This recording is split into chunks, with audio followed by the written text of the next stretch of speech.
দ্বিতীয় পরিচ্ছেদ। গৃহস্থের প্রতি উপদেশ। সমবেত ব্রাহ্মগণ ভক্ত সঙ্গে সম্বোধন করিয়া তিনি বলিতেছেন, নির্লিপ্ত হয়ে সংসারে করা কঠিন, থাকা কঠিন। প্রতাপ বলেছিল, মহাশয়, আমাদের জনক রাজার মতো। জনক নির্লিপ্ত হয়ে সংসার করেছিলেন, আমরাও তাই করব। আমি বললুম, মনে করলেই কি জনক রাজা হওয়া যায়? জনক রাজা কত তপস্যা করে জ্ঞান লাভ করেছিলেন। হেঁটু মুণ্ড ঊর্ধ্বপদ হয়ে অনেক বৎসর ঘোরতর তপস্যা করে তবে সংসারে ফিরে গেছিলেন। তৃতীয় পরিচ্ছেদ। শ্রীযুক্ত বিজয় গোস্বামী নির্জনে সাধন। শ্রীযুক্ত বিজয় গোস্বামী সবে গয়া হইতে ফিরিয়াছেন। সেখানে অনেক দিন নির্জনে বাস ও সাধুসঙ্গ হইয়াছিল। এক্ষণে তিনি কৈরিক বসন পরিধান করিয়াছেন। অবস্থা ভারী সুন্দর, যেন সর্বদা অন্তর্মুখ। পরমহংসদেবের নিকট হেডমুখে বসিয়া রহিয়াছেন, যেন মগ্ন হইয়া কি ভাবিতেছেন। বিজয়কে দেখিতে দেখিতে পরমহংসদেব তাহাকে বলিলেন, বিজয়, তুমি কি বাসা পাকড়েছ? দেখো। দুজন সাধু ভ্রমণ করতে করতে একটি শহরে এসে পড়েছিল।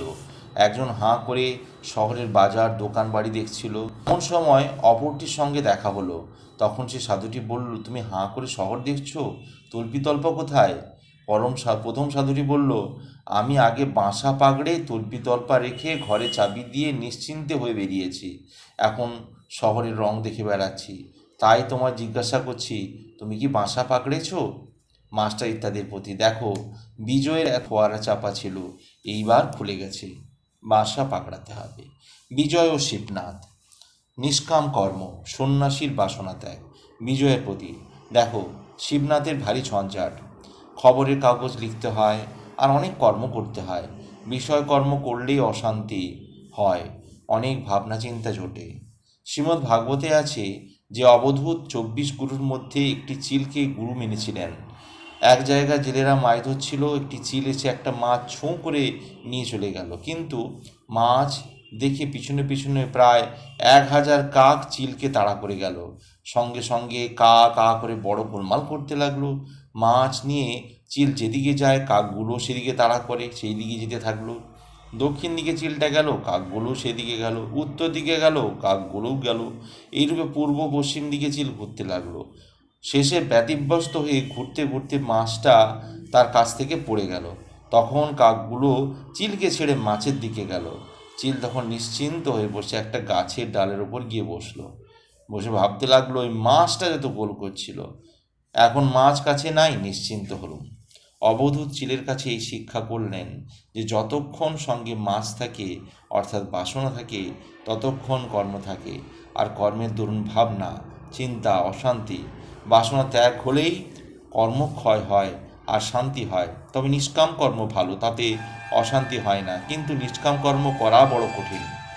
মনে করছি নিষ্কাম কর্ম করছি, কিন্তু কোথা থেকে কামনা এসে পড়ে জানতে দেয় না। আগে যদি অনেক সাধন থাকে, সাধনের ফলে কেউ নিষ্কাম কর্ম করতে পারে। ঈশ্বর দর্শনের পর নিষ্কাম কর্ম অনায়াসে হয়ে যায়। ঈশ্বর দর্শনের পর প্রায় কর্মত্যাগ হয়। দুই একজন নারানাদি লোকশিক্ষার জন্য কর্ম করে। সন্ন্যাসী সঞ্চয় করিবে না। কর্ম হলে, প্রেম হলে কর্মত্যাগ হয়। অবধূতের আরেকটি গুরু ছিল মৌমাছি। অনেক কষ্টে অনেক দিন ধরে মধু সঞ্চয় করে, কিন্তু সে মধু নিজের ভোগ হয় না। আর একজন এসে চাক ভেঙে নিয়ে যায়। মৌমাছির কাছে অবধূত এই শিখলেন যে সঞ্চয় করতে নেই। সাধুরা ঈশ্বরের উপর 16 আনা নির্ভর করবে, তাদের সঞ্চয় করতে নাই। এটি সংসারের পক্ষে নয়। সংসার প্রতিপালন করতে হয়, তাই সঞ্চয়ের দরকার হয়।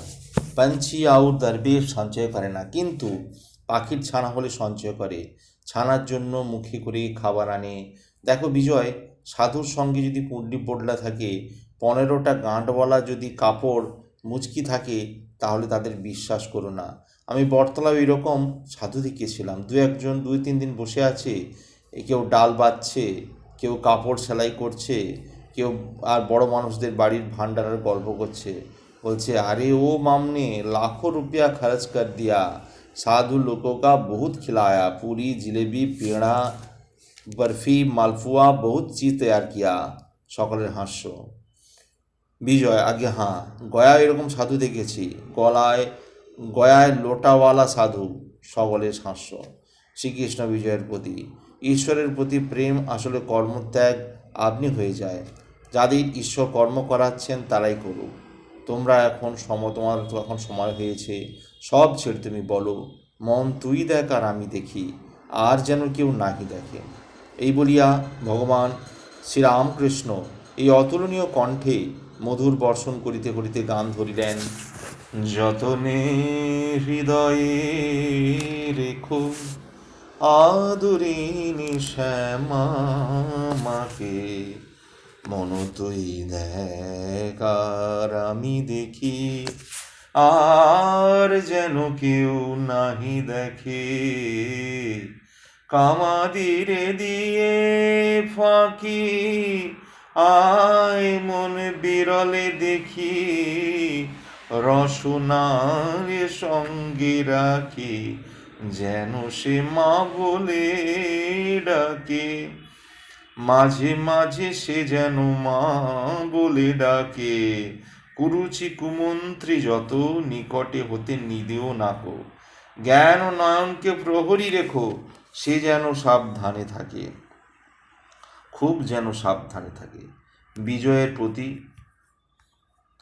ভগবানের শরণাগত হয়ে এমন লজ্জা ভয় এসব ত্যাগ করো। যদি হরিনামে যদি নাচি, লোকে আমায় কি বলবে, ওসব ভাবনা ত্যাগ করো। লজ্জা ঘৃণা ভয় তিন থাকতে নয়। লজ্জা ঘৃণা ভয় জাতি অভিমান গোপন ইচ্ছা এসব গেলে জীবের মুক্তি হয়। পাশবদ্ধ জীব পাশমুক্ত শিব। ভগবানের প্রেম দুর্লভ জিনিস। প্রথমে স্ত্রীর যেমন স্বামীদের নিষ্ঠা, সেইরূপ নিষ্ঠা যদি ঈশ্বরের হয় তবেই ভক্তি হয়। শুদ্ধা ভক্তি হওয়া বড় কঠিন। ভক্তিতে মন ও প্রাণ ঈশ্বরেতে লীন হয়। তারপর ভাবিতে মানুষ অবাক হয়। বায়ু স্থির হয়ে যায়, আপনি কুম্ভক হয়। যেমন বন্ধুকে গুলি ছোড়বার সময় সে ব্যক্তি গুলি ছড়ে আর বাহ্যশূন্য হয়, তার বায়ু স্থির হয়ে যায়। প্রেম হওয়া তো অনেক দূরের কথা, চৈতন্যদেবের প্রেম হয়েছিল। ঈশ্বরে প্রেম হলেই বাহিরের জিনিস ভুলে যায়, জগৎ ভুলে যায়, নিজের দেহ যে এত প্রিয় জিনিস তাও ভুলে যায়। এই বলিয়া পরমহংসদেব আবার গান গাইতেছেন: হরি বলিতে ধারা বেয়ে পড়বে, সেদিন কবে বা হবে। সংসার বাসনা যাবে, সেদিন কবে বা হবে। অঙ্গে পুলক হবে, সেদিন কবে বা হবে। চতুর্থ পরিচ্ছেদ। ভাব ও কুম্ভক। মহাবায়ু উঠিলে ভগবান দর্শন, এরূপ কথা চলিতেছে। এমন সময় নিমন্ত্রিত আর কয়েকটি ব্রাহ্মভক্ত আসিয়া উপস্থিত হইলেন। তন্মধ্যে কয়েকটি পণ্ডিত ও উচ্চপদস্থ রাজকর্মচারী, তাহাদের মধ্যে একজন শ্রী রজনীনাথ রায়। ঠাকুর বলিতেছেন, ভাব হইলে বায়ু স্থির হয়, আর বলিতেছেন, অর্জুন যখন দিক লক্ষ্য করে বিঁধেছিল, কেবল মাছের চোখের দিকে দৃষ্টি ছিল, আর কোনো দিকে দৃষ্টি ছিল না। এমনকি চোখ ছাড়া আর কোনো অঙ্গ দেখতে পায় নাই। এর অবস্থায় বায়ু স্থির হয়, কুম্ভক হয়। ঈশ্বর দর্শনের একটি লক্ষণ। ভিতর থেকে মহাবায়ু গড়গড় করে উঠে মাথার দিকে যায়, তখন যদি সমাধি হয় ভগবানের দর্শন হয়। শুধু পাণ্ডিত্য মিথ্যা, ঐশ্বর্য, বিভব, মান, পদ সব মিথ্যা। অভ্যাগত ভক্ত দৃষ্টে যারা শুধু পণ্ডিত কিন্তু তাদের ভগবানের ভক্তি নাই, তাদের কথা গোলমেলে। সামাধ্যায়ী বলে এক পণ্ডিত ছিলেন।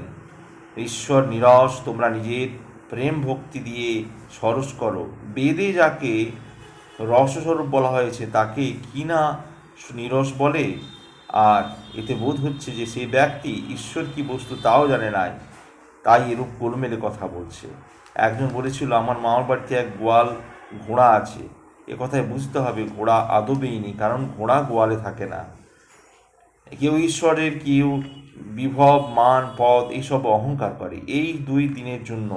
এসব 2 দিনের জন্য কিছুই সঙ্গে যাবে না। একটা গানে আছে, ভেবে দেখ মন কেউ কারো নয়, মিছে ভ্রম ভূমণ্ডলে। যার জন্য ভেবে সে কি তোমার সঙ্গে যাবে, সেই প্রেয়সী দেব ছড়া অমঙ্গল হবে বলে। বিন্দুইতনের জন্য ভাবে কর্তা বলে সবাই মানে, সেই কর্তারে ডেবে ফেলে কালাকালের কর্তা এলে। আর টাকার অহংকার করতে নেই। যদি বলো আমি ধনী, তো ধনীর আবার এত বাড়া, তারে বাড়া আছে। অনেক ধনীরও ধনী আছে। সন্ধ্যার পর জোনাকি পোকা ওঠে, সে মনে করে আমি জগৎকে আলো দিচ্ছি। কিন্তু নক্ষত্র যে উঠল, অমনি তার অভিমান চলে গেল। তখন নক্ষত্রের ভাবতে লাগলো আমি জগৎকে আলো দিচ্ছি। কিছু পরে চাঁদ উঠল, তখন নক্ষত্রের লজ্জায় মলিন হয়ে গেল। চন্দ্র মনে করলেন আমার আলোতে জগৎ হাসছে, আমি জগৎকে আলো দিচ্ছি। দেখতে দেখতে অরুণোদয় হলো, সূর্য উঠছেন, চাঁদ মলিন হয়ে গেল। ক্ষণিক্ষণ পরে আর দেখাই গেল না।